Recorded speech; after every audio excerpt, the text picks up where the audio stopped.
పేదవాడి పక్షాన నిలబడతాం, ప్రజా గొంతుకై నినదిస్తాం. వాయిస్ ఆఫ్ వాయిస్లెస్, తెలుగువారి మనస్సాక్షి సాక్షి టీవీ. సాక్షి టీవీ ప్రసారాల కోసం మీ స్థానిక కేబుల్ ఆపరేటర్ను వెంటనే సంప్రదించండి.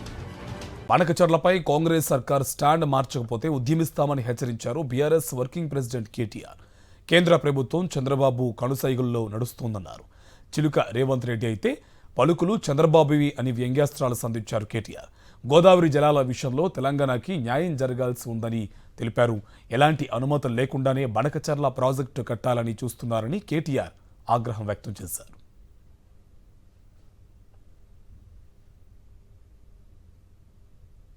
ఎవడు అబ్బసొత్తని ఇస్తావు నువ్వు? గోదావరి జలాల మీద హక్కు ఎవడు చెప్పిండు నీకు 30 రోజుల కమిటీ ఒప్పుకోమని? ఆ కమిటీ జనరల్గా ఏ కమిటీ అయినా ఆఫీసర్స్ కమిటీ కానీ ఎక్స్పర్ట్స్ కమిటీ కానీ it is merely advisory in nature. వాళ్ళు చెప్పేది ఏది కూడా అల్టిమేట్గా ప్రభుత్వం మళ్ళీ చర్చ పెట్టి అసెంబ్లీలో క్యాబినెట్లో ప్రజా సమక్షంలో అవసరమైతే అఖిలపక్షం పెట్టి ఒప్పించి మెప్పించి మన హక్కుల గురించి ఏం చేస్తున్నామో తెలంగాణ ప్రజలకు చెప్పి పారదర్శకంగా ఆ తర్వాత జెండా ఊపాలి. నిన్న ఏమన్నాడండి ఆంధ్ర ఇరిగేషన్ మినిస్టర్? ఆంధ్రప్రదేశ్ ఎడిషన్లో పేపర్లు ఏం రాసినాయి? చంద్రబాబు నాయుడు గారు ఏం చెప్పారు? సాక్షి తీయండి, ఈనాడు తీయండి, ఆంధ్రజ్యోతి తీయండి, ఆంధ్ర ఎడిషన్ చూడండి. స్పష్టంగా చెప్పింది చంద్రబాబు నాయుడు గారు. మీటింగ్ పెట్టిందే బనకచర్ల కోసం. ఎజెండా నెంబర్ 1 బనకచర్ల కాదంటాడా రేవంత్ రెడ్డి?